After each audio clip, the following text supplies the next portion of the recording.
Free audio post-production by alphonic.com.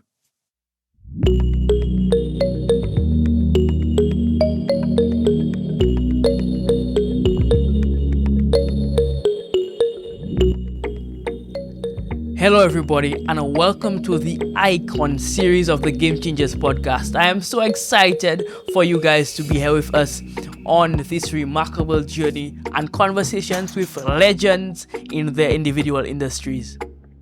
My first guest in this series is Ted Sandiford. Many of you might know him as the owner and creator of Acid Creations. But what if I told you that the beginning of Ted's journey was very uncertain? Well, I'll let him tell you his story himself in this amazing episode. Hello, Ted. How are you, man? I'm good. Great to hear, man. Great to hear. I'm very honored to have you here. If I would think of some dream guests to have, your name would have been on, maybe not at the very, very, very top, but very close to the very, very top of the list. Cool. I feel honored that somebody feels that way, but being a guest on the show. Absolutely, absolutely. All right, man. So let's get straight into it. I find that most people, I mean, at least in St. Lucia, would know who you are. But let's assume that somebody is watching this and doesn't know who Ted Sandiford is at all. Tell the people from your point of view who you are in a nutshell. Ted Sandiford, media artist, animator, educator, fitness enthusiast. I guess I would say like everything that has to do with the arts because I dabble in a little music as well. I am not a Mm-hmm. professional musician, right? But when it comes to concepts and these kinds of things, yeah, I can help in that department. But I would mainly say that Ted Sandiford is a media artist. Media meaning I don't focus only on the traditional art. My focus mainly is on digital work, as in graphic design, animation, filmmaking, you name it. Once it's digital, I'm there. Which doesn't mean that I cannot do traditional. I can do traditional as well, but my focus is on digital. Okay. Brilliant. Brilliant. So Mhm. you are a media artist. That's from your point of view. Interesting. Yes. All right. Mhm. So then tell me where that did this begin for you? What first drew you to art? Was there anything in your childhood that inspired you to become an artist? Tell me a little bit about that story. I think that's an interesting story. Well, to be very honest with you, I cannot really tell when I became interested in art because for as long as I know myself, I had a pencil in my hand, right? Mm, Drawing and right. But I never thought that my career, as growing up, I never thought that my career would be in art because I had the assumption that people who are artists won't be very successful in life. Yeah, the art is good, mm, but I guess that's something that was drilled in my head based on our society. Many people were of the opinion that artists would die poor, and yeah. the dream jobs were lawyer, doctor, teacher, Mhm, these kinds of things. So although I had the passion for art, I didn't see my future in art because of the mentality that I had at the time, because it was instilled in my head. Growing up, my mother encouraged me a lot when it comes to the art. She used to buy my equipment. I used to hound the lady for paper every time she goes to work. Mommy, you didn't bring any paper for me. Right. So, I mean, she really supported me, but it was like a heads and tails kind of thing. So my mother would support me and my father didn't like the idea of me mm, doing art because he was of the opinion that try to study to be a doctor instead, do something worth, worthwhile. right. But Mm, I, mm, and I guess, he just wanted the best for his son. It's not like, it was he had said any kind of ill intent. At that time, he just right. wanted the best for his son. So he didn't see art as this, right? So this is where that mentality came from. So you'd find out when I was in school, I wanted to be a writer because I love writing as well. I love reading and I love writing. I love telling stories, you know. So I wanted to be a writer. So I did in secondary school. I was in the arts class. Arts meaning I did history, I did literature, I did. I think I did integrated science. These kinds of things. A touch of integrated science. I hated science, but we will get into that relationship later down my lifeline. All right. So when I went to South Louis Community College, I did no. First, I went to the technical division. I was interested in architecture. I loved architecture. So I went to the technical division. I applied, and then I realized that I was under the assumption I would just be sitting in a classroom drawing like house plans and this kind of things, but that wasn't the case. Yes, there were classes we had to do it, but the other classes when I had to do carpentry, Mm. masonry, um, plumbing, these kinds of things, right? And that is not my forte. So I failed these classes Wow. miserably. Right. The only class I passed was the English class, and I think architecture class. I was just breezing through that because it's what I wanted to Right. do. But I I stopped. I didn't continue that program. I just did it for a year, and I transferred to the A level division where I did management of business, history, and economics. Wow. Wow. A total shift. Yeah, a total shift, a total shift. And sometimes I think back and I said I should have stayed there and just tried my best to do. But anyway, our path is Right. our path. So I completed the A level college, and I was at home for a few months. Now I like to work. I'm a Mm. workaholic. As from the time I think I was 14, I was doing little jobs. And that's another thing too. Guys used to pay me to do little art pieces for them. So, for example, if it's Valentine's Day, Yeah, yeah, yeah. fellas would pay me some money to do a little portrait, Of course. Of for their course. Of course. girlfriend, these kinds of things. So the hustle was on. So I developed. I knew that okay, I could use my art to make a little money. All right. So even at when I was in the technical division, I used to draw a lot. So I actually had a comic book series. I will not tell you what it was about, All right. but right. I made some money off of that because I sold these comic books to my peers at the school. So um every day it will end with to be continued. So everybody will look forward to seeing the next issue. All right. So I completed um A level, and I was home for a couple of months, and I feel like I was stagnant. I needed something to do.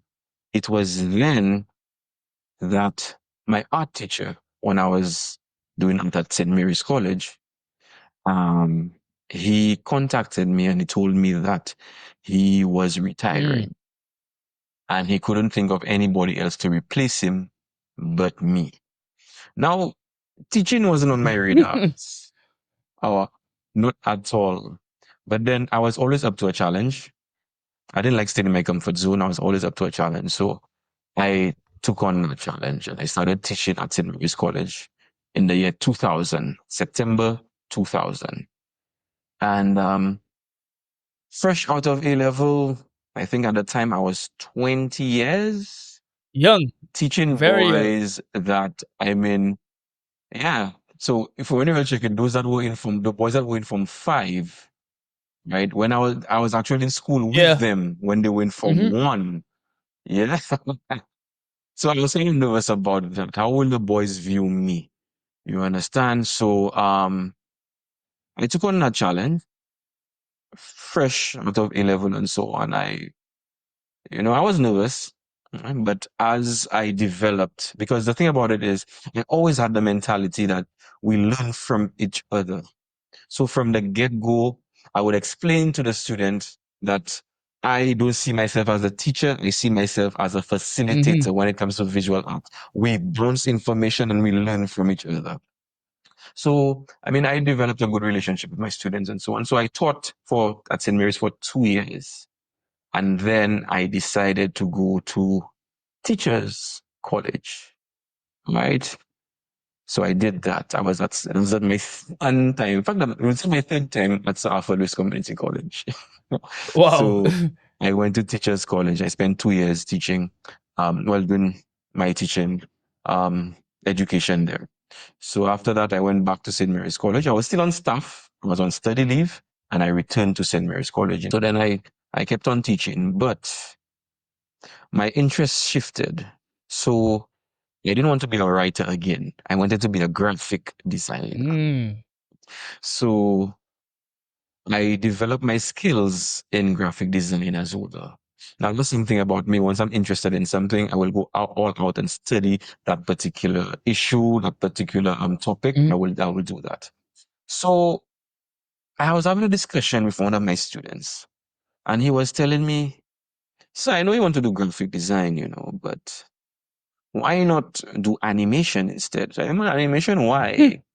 He said, "So it's like graphic design in motion." Good point. I said, like, hey.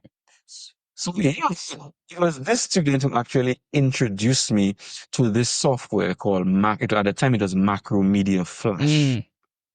So I actually downloaded the program.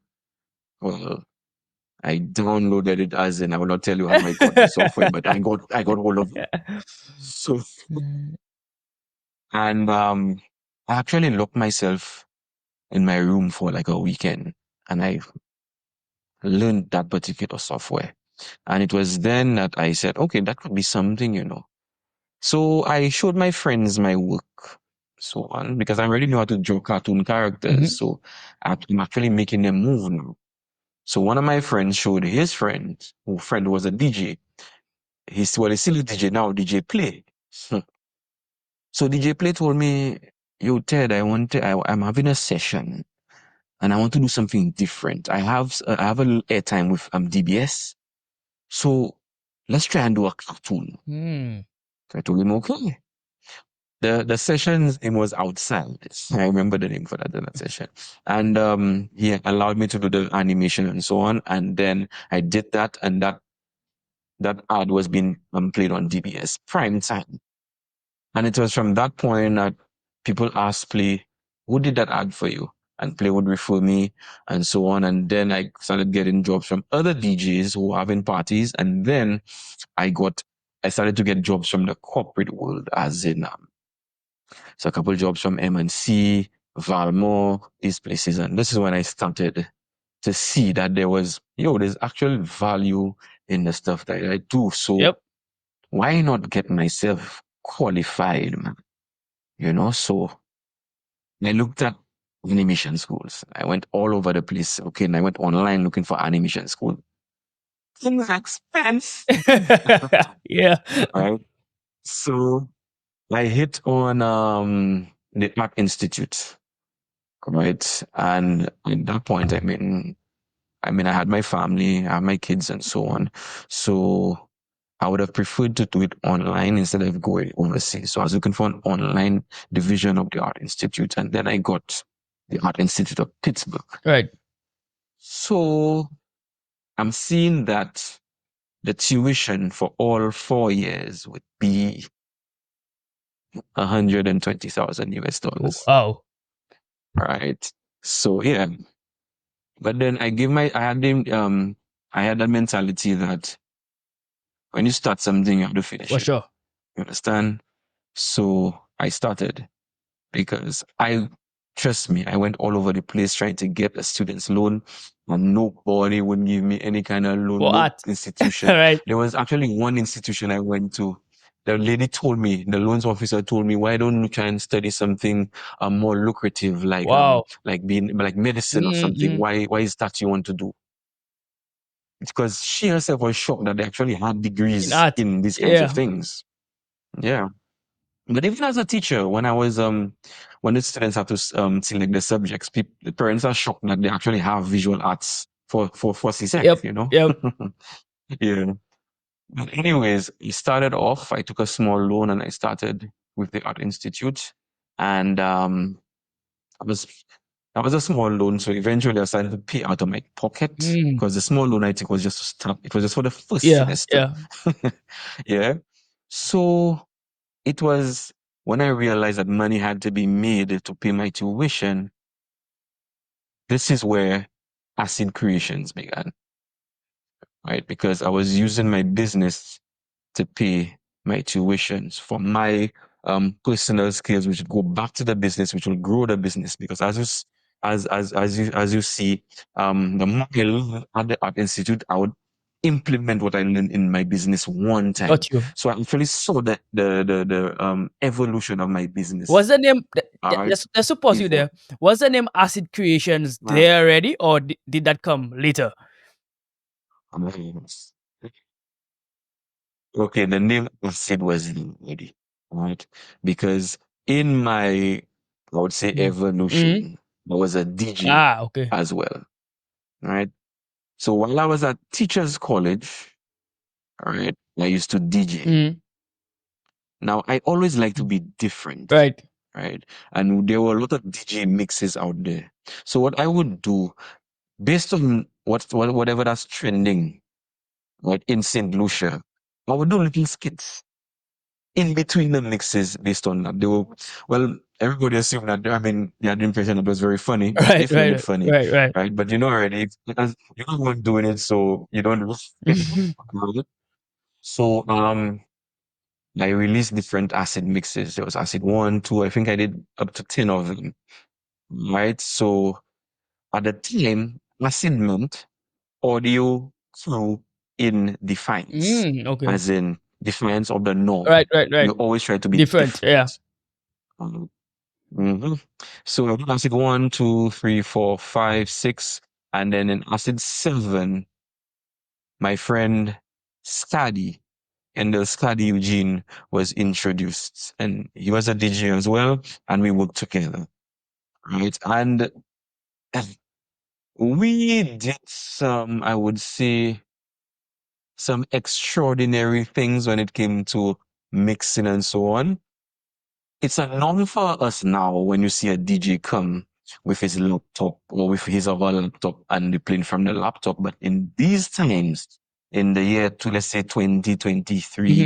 and 2023, the year 2003, 2004, you would not see, right, people playing A with laptop. a laptop. Yeah. You would see the turntables Mm-hmm. or the CD mixers or this kind of thing. You know what I'm saying?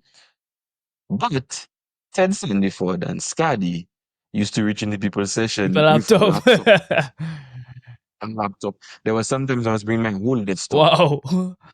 The DJs used to call. I remember one of the DJs used to call this DJ Internet, DJ Computer, all kind of names they used to call us. But our thing is what our thing was like, yo, is that you put the same music that comes out to the speakers. You understand what I'm Mm-hmm. saying? Right? So we didn't take heed to what these DJs would do. Well, giving us a lot of pressure, right? Because they didn't regard that as DJing, Mm-hmm. Mm-hmm. you know? And then when you 20 years later, who comes in a session with turntables Nope. again? Nobody. Everybody, right? So I find that Rewind, this is where acid was born. Mm.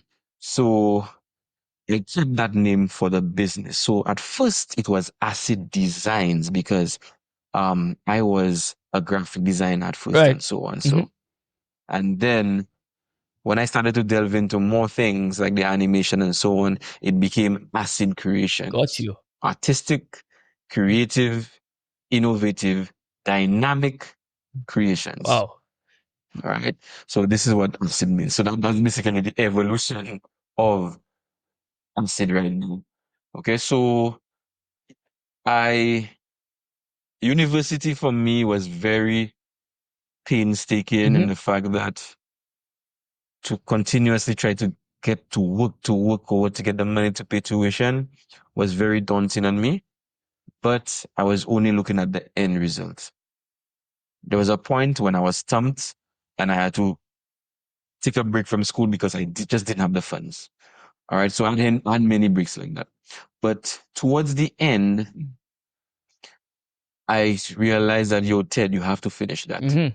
So in our small St. Lucian society, I had to bite the bullet and do crowd funding. Wow. Wow. Right?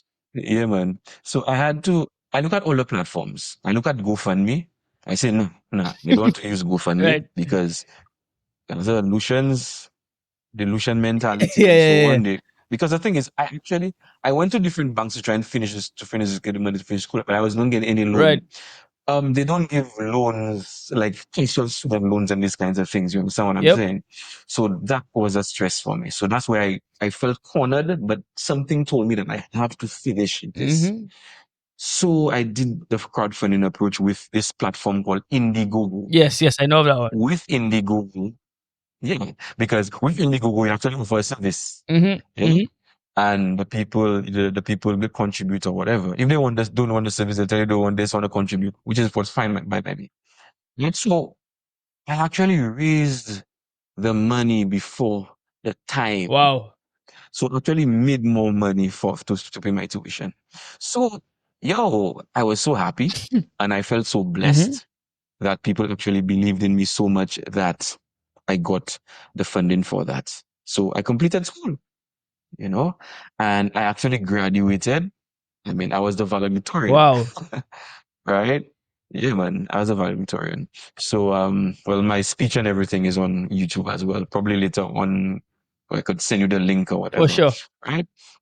So, I mean, I returned home because I went to the graduation, and I mean, everybody felt accomplished because they helped me through that process, right? And up to a day like today, I still feel like I owe my country for actually helping me get that degree, right? So, and I'm giving back as in through education. For I love sure. For education. sure.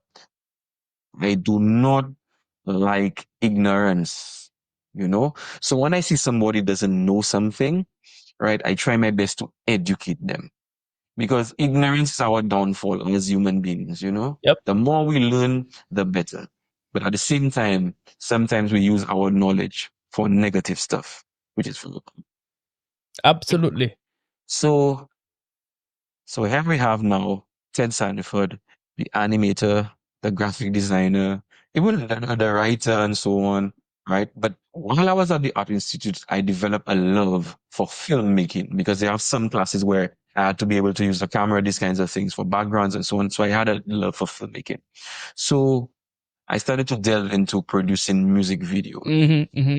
and I started to work with many artists, local artists, Ricky T, Ezra the Fun Machine, regional artists like Bunji Garlin, Sean Winchester, and so on. Maka Diamond. Right, right, right. Okay, I have worked with these people. So but in starting the music videos, I must give Sherwin Dukes Price his props and so on. We worked together as well. And I remember one of my first music videos was an animated music video. It was for Shep Dog. It's that for that song, Yes, that song. Right, right, right, right. Yeah. I did I did that animated video for these guys. All right. And keep in mind, education for you as well, that an animated video can be actually more expensive than using live action. Wow. Many times it is much more expensive than using live action. You see, it's a misconception that many people have. Many of my clients approach me because they think that It's animation cheap. is Yeah. cheaper than live action, but no, it's not. It's not. You know. So here we have Ted Sandiford, animator, graphic designer, filmmaker, and so on. So everything digital is encompassed right there.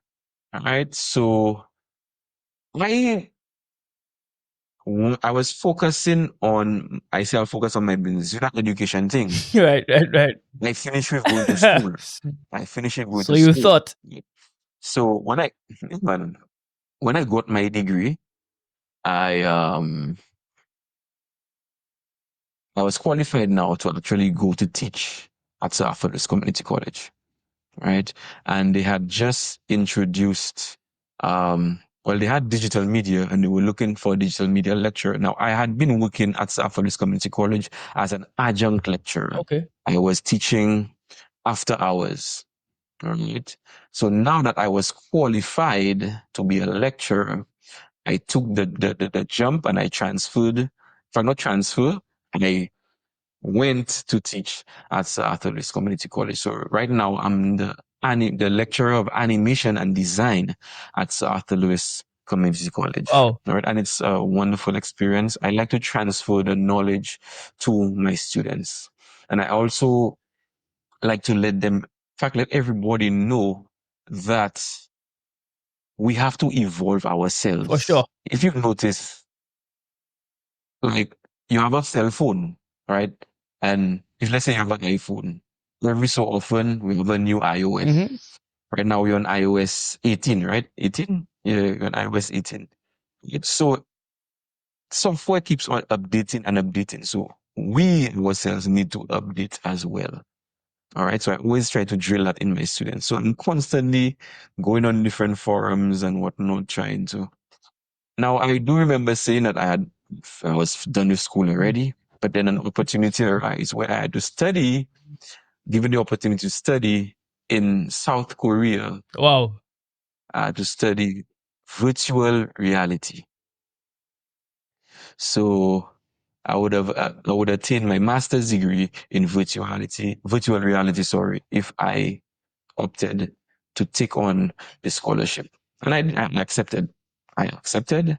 So it was 3 semesters in all.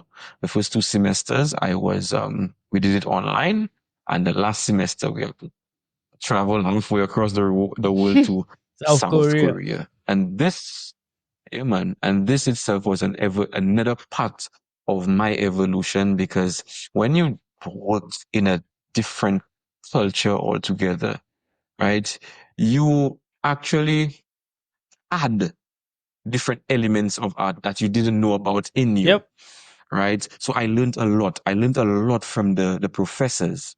A lot of them were, I mean, the English was beating them, right? But the world is pretty small right now, because thanks to Google Translate, these kinds of things, Mhm. we could have communicated. And there were certain things that I was doing, certain processes I was doing, and I thought it was efficient. It wasn't efficient at all. They taught me to work more efficiently. So my specialization in the virtual reality program was design. So I would be the person designing the models for the different sets, okay, in whichever environment in the virtual. So it was an OECS project. So there were different people from different OECS islands. There were 2 of us from St. Lucia. Okay. So I was the only designer there. The others would doing the coding and the planning and so on. So everything that had to be done when it comes to the visual aspect of it, I was that person. So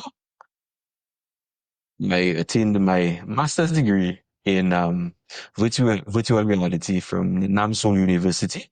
And when I attained that 2 years ago, right? And this is me right now. I am trying my best as a media artist. And now we have added to my portfolio is virtual reality. Wow. Wow. Yeah. What a story. What a story. What a timeline from not even being sure about art as a profession to art being your entire life now. I mean that is truly Yeah. amazing. I like to I like to use myself as an example, because this mentality in our small society has not changed, right? And I At all. want to use myself as an example so that others can see. This is the reason why, I mean, I am constantly on social media, portraying my art, doing different things. Well, now I'm a teacher. I design t-shirts as well. I'm collaborating with Yeah, the printer of the t-shirts and so on. So I designed this. I'm So also I'm wearing one trying. as well, Ted. Yeah, yeah, yeah. That's my work right there. For sure, for Uh, sure. Yeah, man. Yeah, man. Yeah, man. So I like this. I like the people, the public, to see that you actually have a career in art that can be successful. You understand? All you have to do is follow your passion, go out there and do what you have to do. All right? Absolutely, Yeah. absolutely. Now, in your story, two of your characters really, stood out to me growing up.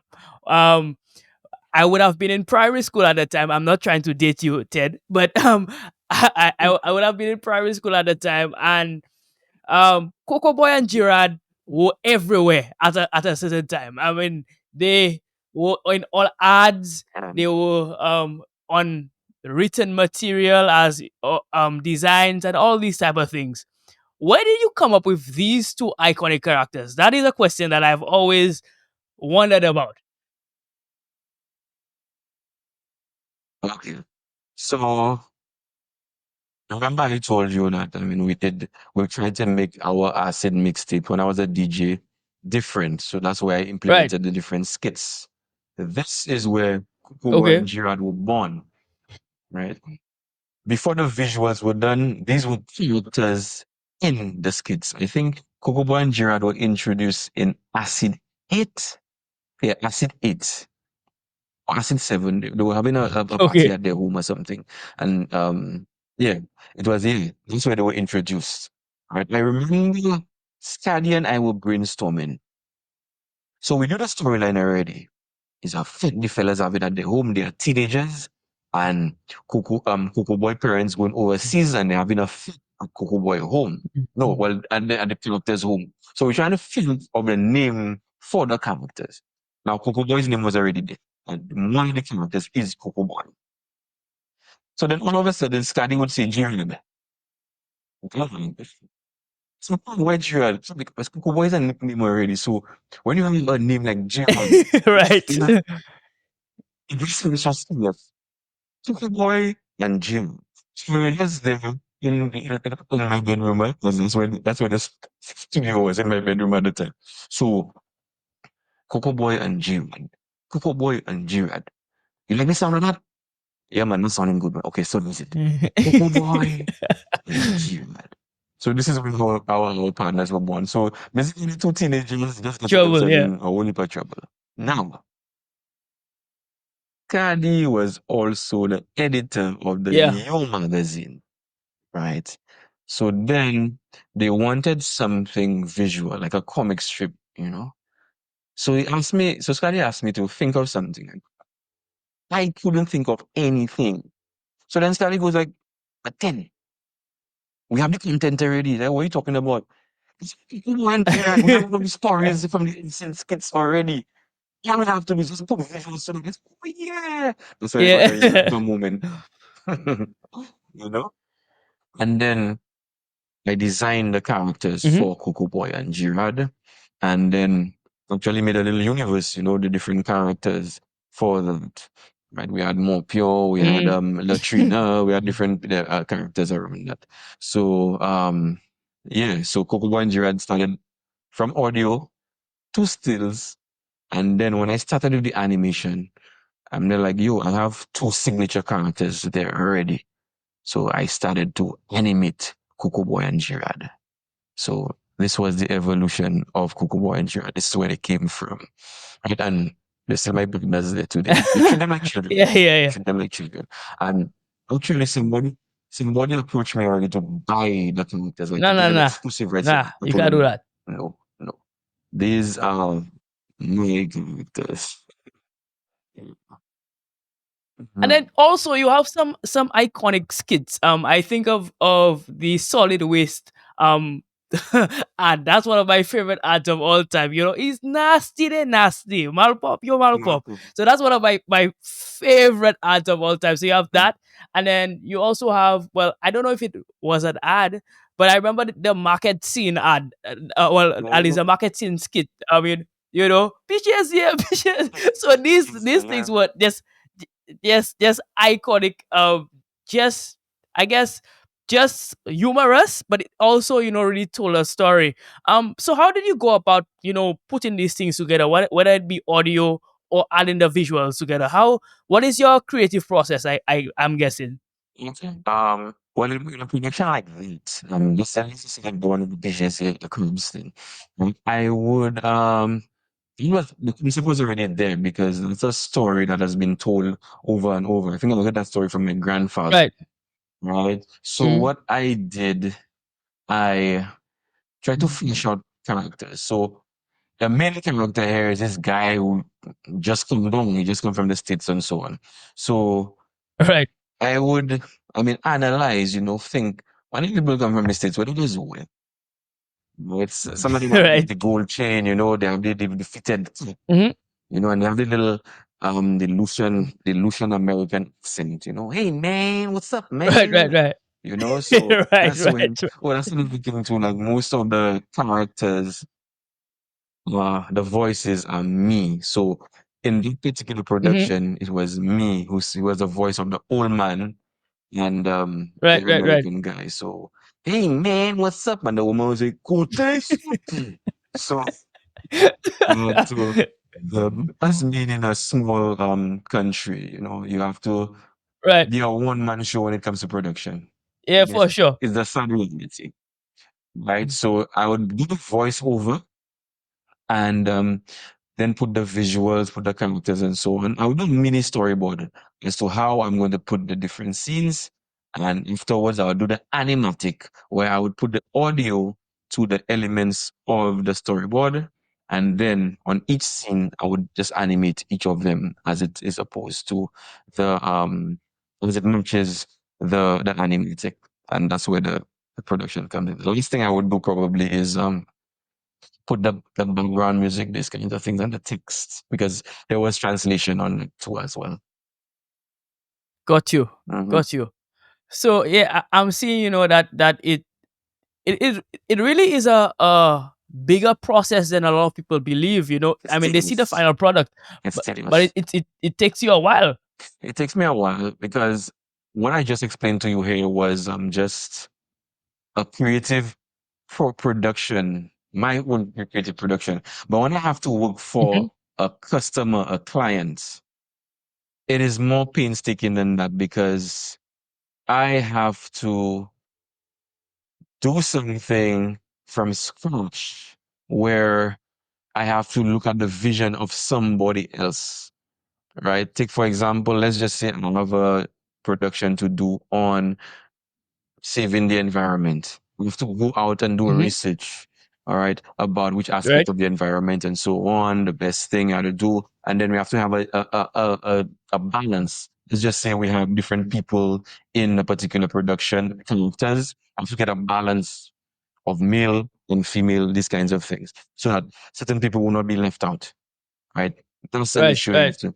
Then we have to look at sometimes the client will want it in both Creole and English. Now, English. Right.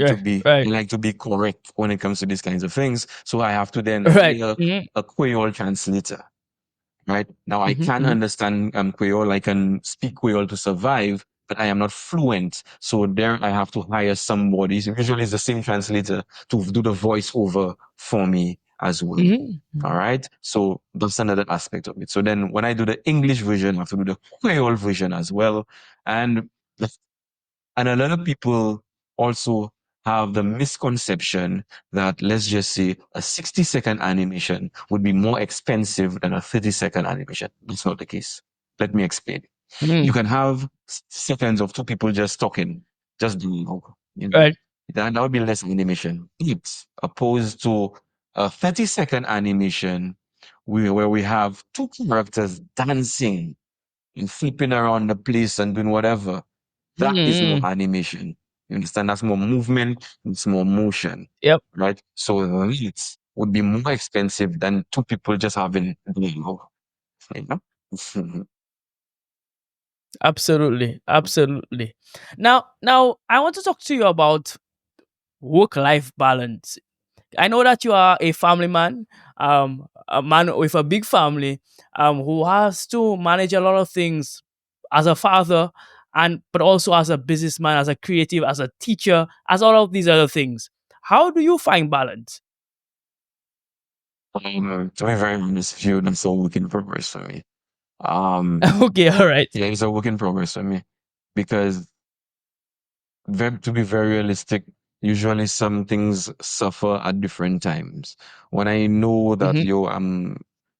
I'm lacking family time and so on, I will spend time with my family and so on. So the business actually goes down. And then when I try to give the business more, the family goes down. And then there's this thing called me as well and my mental my mental capacity and these kinds of Hmm. things. And this is where I included this fitness thing in there, as in I tried my best to be healthy and to go into fitness and so on. Because after doing a workout, I feel accomplished.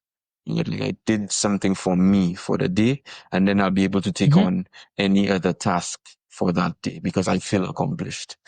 Yeah, and also for health reasons, I um I took on the fitness um, challenge, I would say, in my schedule because with all the working and so on, the blood pressure went high. You understand? Yep. So I had to try to balance that off. So I went into fitness and I'm able to control it somewhat. But my issue is this thing called sleep. Yeah, me and sleep are enemies, and I know that's bad, but I try my best to overcome this thing. That's my biggest challenge, this thing called sleep. Yeah. And we need it because I mean, without sleep, we cannot function. I mean, Yeah, that's how your body recharges. because the thing about it is my mind constantly keeps me awake. Now, the thing about it is sometimes I get angry when I actually want to sleep because usually that comes when I'm in the middle of work. But I have come Right. to the Right. realization that sometimes I would be on doing a particular job and I'm tired. And then I'm trying my best to try to get things done. And then I would just see like I said, go and sleep. And I would go to bed. And the moment I wake up, I would just sit on the computer and whatever was taking me 2 hours the night before, I could do that in 5 minutes with a fresh Yep. mind, well rested mind. Mm-hmm. So I'm just, at times, yeah, you have deadlines. But at the end of the day, you don't want to be dead. Just trying to meet a Right. deadline. You understand? Right. So if I want to sleep, I'm just going to sleep. Yeah. Absolutely. I agree with that. I would agree with that 100%. Mhm. We need to take care of ourselves so that we can take care of others Yeah, exactly. around And like you us. said, I have a big family, so I have to take care of Hmm. them. Mhm. For sure. Now, we're moving on to the back end of the interview. There is a phenomenon that is sweeping over the world right now. It's called AI, artificial intelligence. And many artists are worried that, AI is going to take over their business. They're not going to have a business anymore because everybody is going to utilize AI and everybody can do quote unquote art for themselves. And then there'll be no need for artists in the world. What are your thoughts on the impact of AI on individuals, on the art space in particular? In my opinion, I don't see AI as a threat, especially as an artist. Mm, I've always seen AI as a tool in this mm, fast changing world, and where everything is evolving so quickly. The introduction of AI has actually helped us to meet the demands of the world.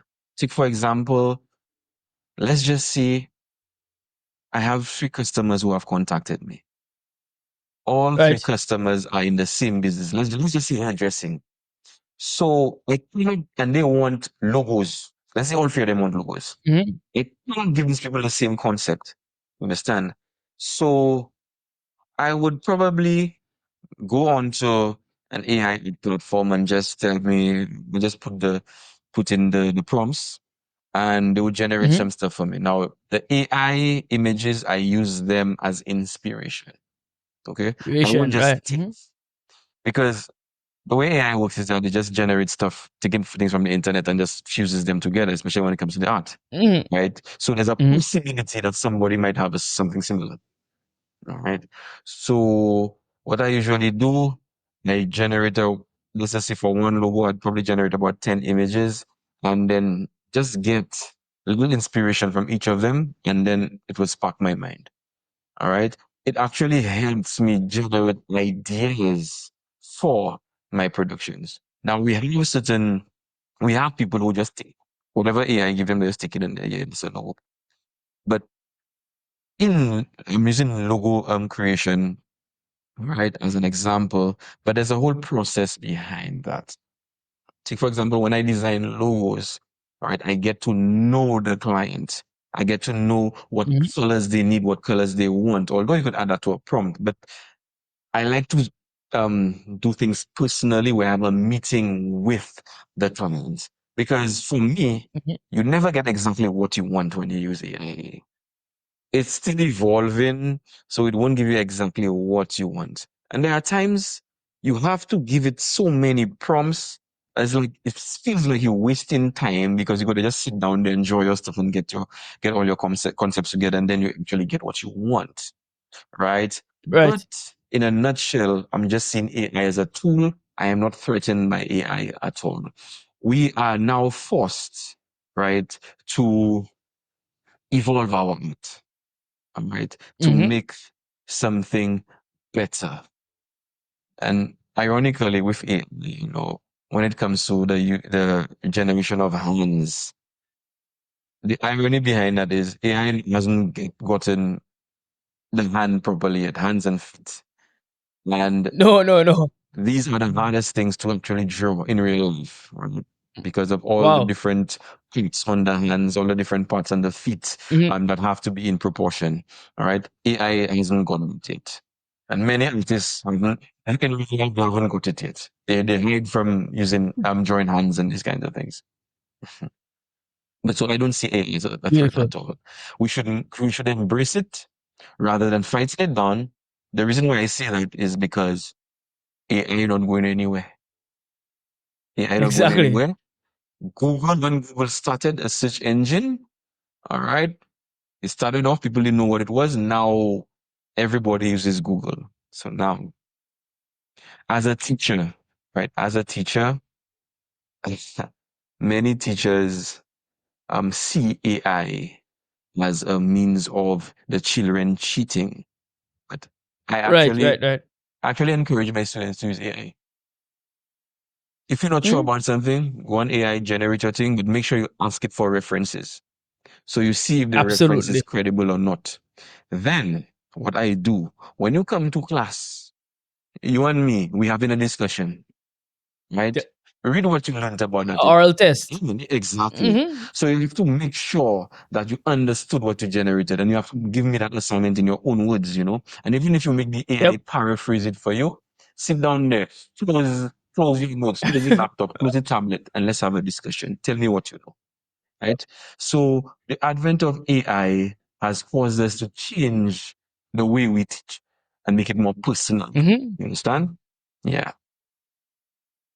Absolutely. Mhm. Absolutely. I like that you are adapting and you're teaching the students as well to adapt. 'Cause I think Mhm. like that is the most important thing that we can do in our schools. We need to teach young people and students to think for themselves, right? Thinking for themselves might look different from generation to generation. When you were going to school, there was no AI. When I was going to school, there was no AI at all. But with this innovation, you need to teach them how to utilize it for their benefit so that we can have a better society in general. And I'm seeing that you're doing that. And I'm seeing that you're really transforming their thinking, first of all, but Yeah. also transforming the way that they work Yeah. in the future. Mhm. Amen. Absolutely. Mhm.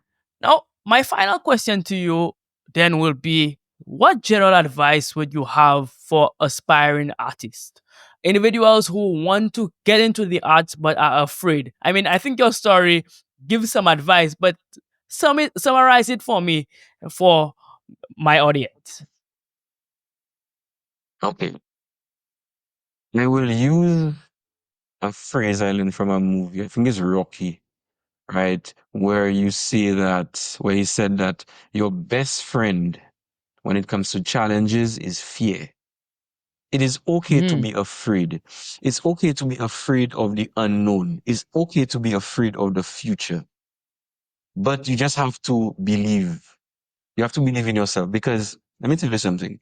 If you wake up in a morning, right, and the first thing that comes to your mind is drawing, if you go to bed and the last thing that was on your mind is drawing and some form of art, you are an artist. You understand? And Absolutely. don't let anybody make you think otherwise. All right. People may come and try to discourage you, but a lot of people, they discourage you because they themselves are afraid of you, right? They're afraid of what you're Mm. capable of. And I mean, I do get fight down. I do get all the lashes and so on. I do have moments where I feel like, yo, Ted, guys, you just have to give up, right? But that's just for a time.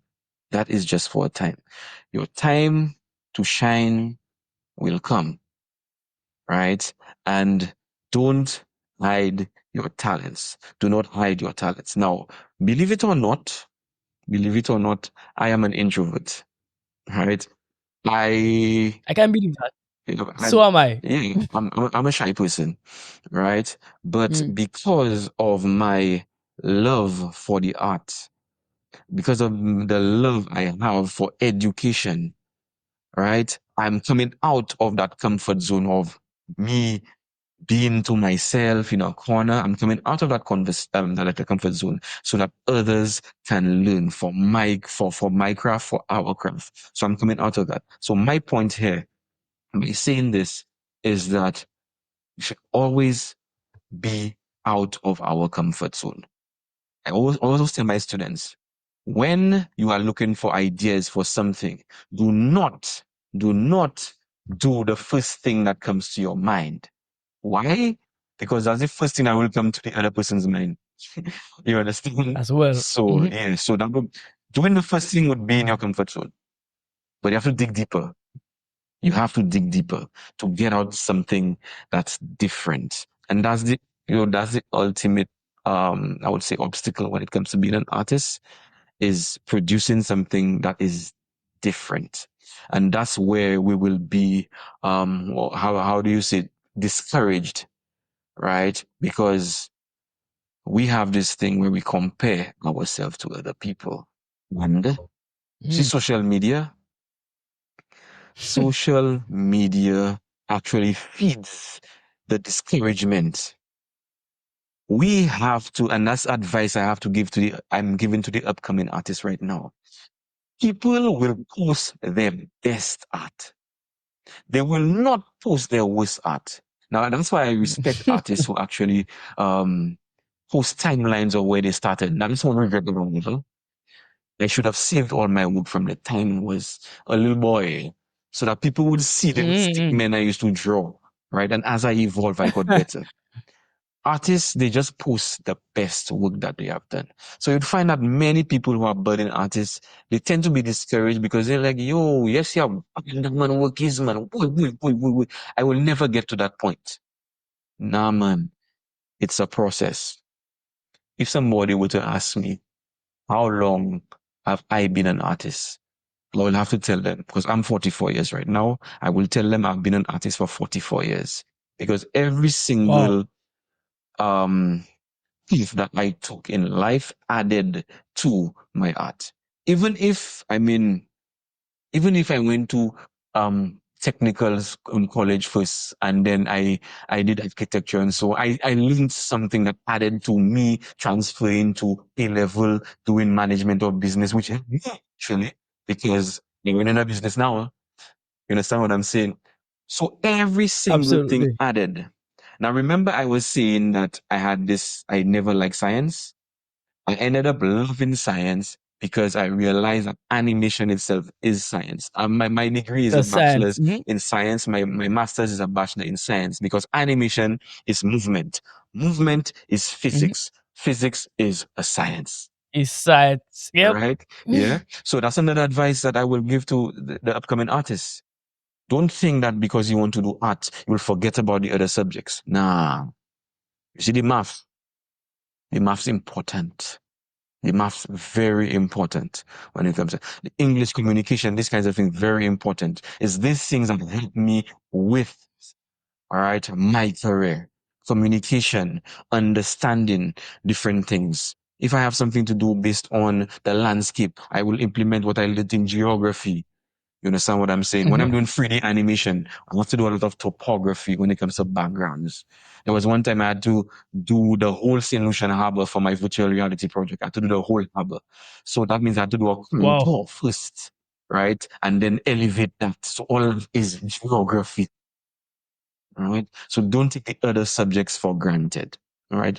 Follow your path. Everyone has a different path. Just don't go on social media and say, yo, that man living the life, you know.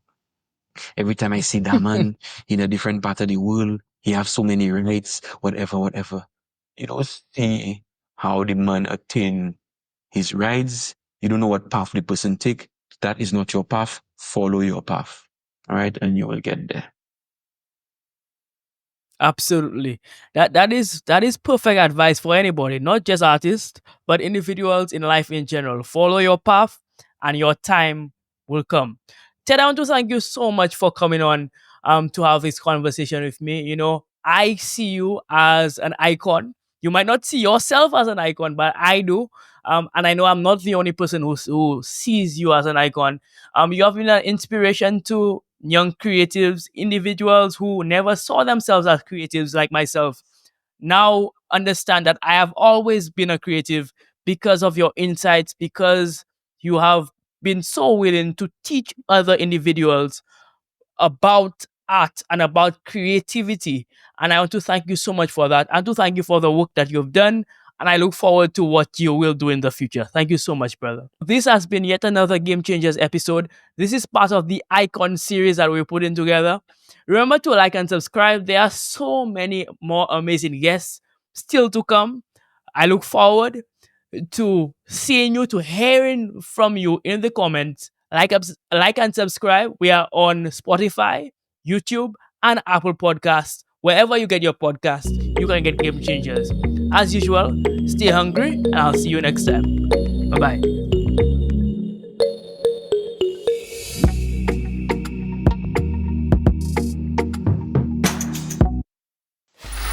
Free audio post production by alphonic.com.